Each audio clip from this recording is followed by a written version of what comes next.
Hello everybody, welcome to the latest episode of Soundscape, and today I have a singer-songwriter with me. His name is Jay. He's from the band Lazy Jay. Over to him now. Welcome to the show, Jay. Such a pleasure to have you here. Alright, so in the show, we just touch about how you got into music, what you're doing now, and what you like to do in the future. So let's hear it. How did the music bug bite you? We actually started, in fact, my brother bought me a guitar when I was in 6th standard.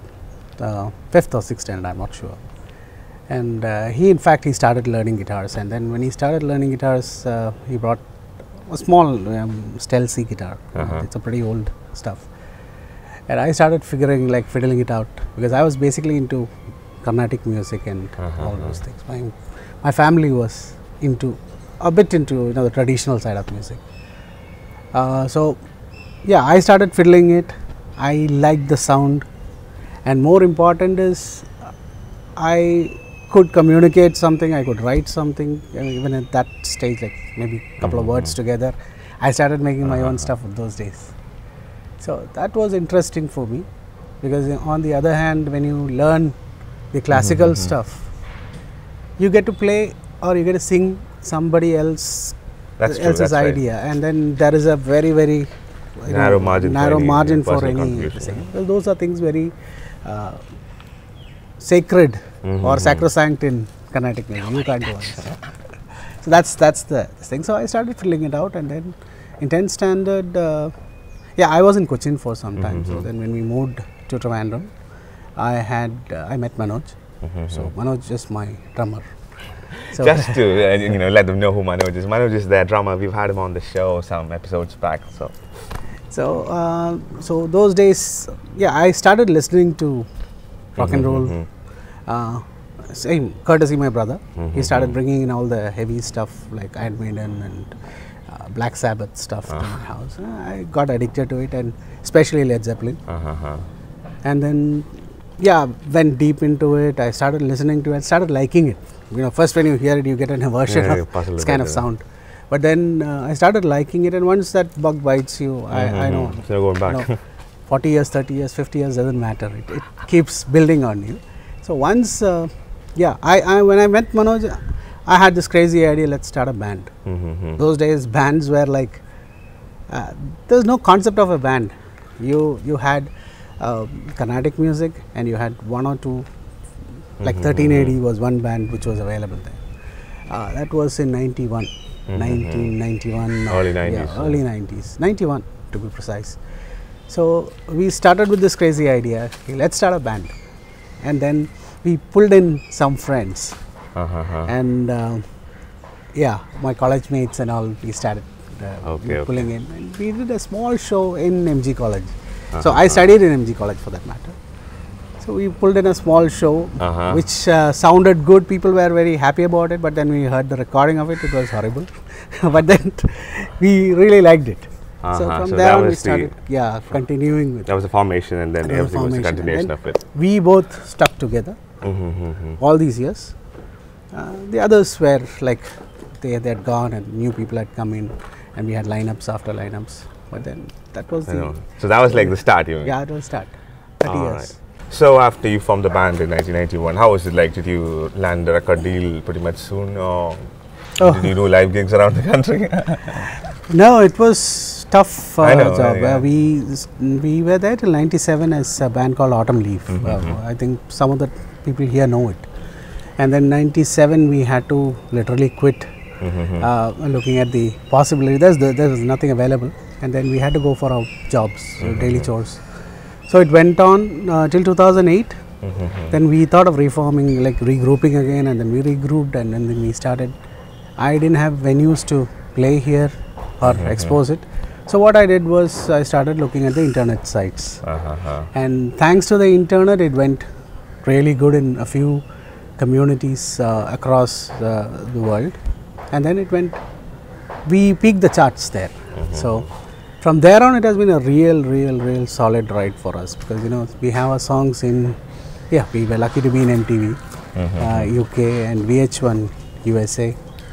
We have, I happened to get into the finals of World Songwriting Awards. That's interesting. And then Reverb Nation, which is one of the biggest sites, we ranked the 3rd in the world for a rock group.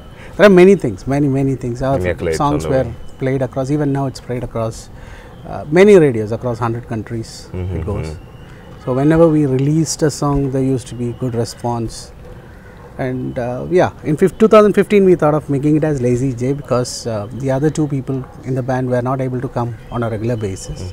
So that's when we formed as Lazy J, and then we added a couple of other people. We worked with John Anthony and people like that.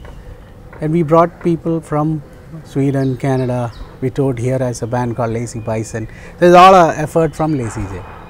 I think it's been a pretty decent ride for us internationally, and yeah, we are slowly getting recognition here. Then we were there in almost all the magazines, all the thing. You can see a whole lot of content in YouTube. So post 2008, it's been like an uphill ride for you guys. Yeah, it has been uphill. It has been uphill. We have been maintaining it. That's the biggest thing. You can get a high and then you can fall down. In our case, it was different. We went step by step, step by step. It really is working out, and right now it's like almost. We know that we are peaking. We have not yet. Best is yet to come. We say that. Good to hear that. That your band is doing really well. So Jay, if you could tell us about your present day music projects, please. Yeah, we have just released a song called Sunshine, which is released from an Italian label. It's a pretty large label as such. So that's going everywhere now. So it has now peaked in a couple of radios in Australia. We were number 5 there, and then yeah, it's going across Europe and USA, and then in progress we have around 27 songs. 27 songs. Which is our it's like content. Multiple albums, huh? Yeah, we do have. In fact, we planned if you go by 6 songs or 4 songs EPs, I can release another 6 EPs, in a year or 2. So we have those content, and we need to actually bring them out. And on the tour side, yes, we have just started to, hit the road as such. But we had a small mishap some time back. It's a large blow to us personally. We had Johnny Churton, John Anthony, working with us, and he passed away. So he was again a backbone of Lazy J, and we had redone most of the songs in his style.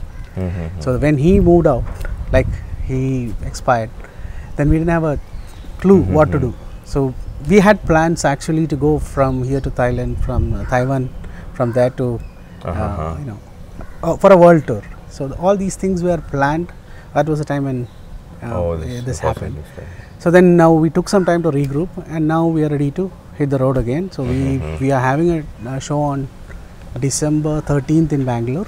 So that will be the kickoff again. Watch out for that, guys. Yeah, that's a good place to be there. It's in Kanakpura. So from there on, it's like we have scheduled some shows. And yeah, our idea is ultimately to go to the places where people like our songs. We have got some kind of resonance in Scandinavian countries, in Canada, in Australia. So we do have some people really looking forward to listening to us in live. It's if you are able to go there, it's great. So our plan is that, and then we do have this 27 songs to release. So that's anyway done. So we are set for the future. It's a long process. We have to cut it short. We have to make it. It's just the timing of those launches which we need to plan, because it shouldn't be too much of Lazy J altogether. So I wish you all the best with that. Thank you. Jay, would you have any words of wisdom for those aspirant musicians, band members, people who want to release a record?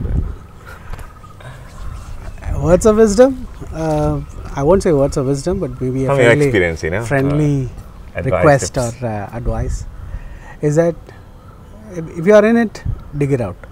See, that's the most important 100%. thing. 100%. And it's a long drawn process. Don't play this short term game, because short term games will never take you anywhere. You need to be looking at the long thing. See, there is a listener for your song. Whatever you write, whatever you listen to, or whatever you play, there will be 1 or 2 people who are interested, genuinely interested. You collect those 2 people, they are your fans for life. That's the process in which you need to build your brand. The biggest problem with people I have seen now, the new generation, is about immediate fame, and they lose interest. Just like that, it goes up and it comes down. And maybe 2 years down the line, you ask them, they don't know where they are heading to. So that's the biggest problem. We dug it out from 91. It's not a small journey. It has been 30 years on the road. And yeah, we had our life, we had to settle our lives. All those things can happen together. You don't need to really be a full-time artist or this thing. You can do anything together, but it's about giving that quality time for that particular thing. And we have been doing it. And we have one practical example that we were small, aspiring guys who did not have any resource to start off. In a small coffee shop in Trivandrum, we used to sit and think about coming on Rolling Stones, coming on MTV, coming on VH1, big dreams. And it took 30 years for us to actually show our faces there. But it happened. But it paid off in the end. Yeah, it happens. So first thing is, guys, it will happen. Just keep at it. Keep at it. Dig it in, don't go off. That's the only thing I can say, because if I can make it, I know my capacity. If I can make it, anybody can make it. Very inspiring words there. I'm quite sure at least somebody out there would have been listening to this and taking this to heart. So ladies and gentlemen, we are nearly at the end of the episode, and it's time for me to say bye to Jay here. Such a pleasure having you. Those words were really powerful, I can't stress enough on that. And I wish you all the best with your upcoming future project and everything. Thank you, Ranay. Thanks a lot. It's a pleasure. It's been a pleasure. Thank you. Alright, so that's it for now. Catch me on the next week's episode of Soundscape. It's Tara till then.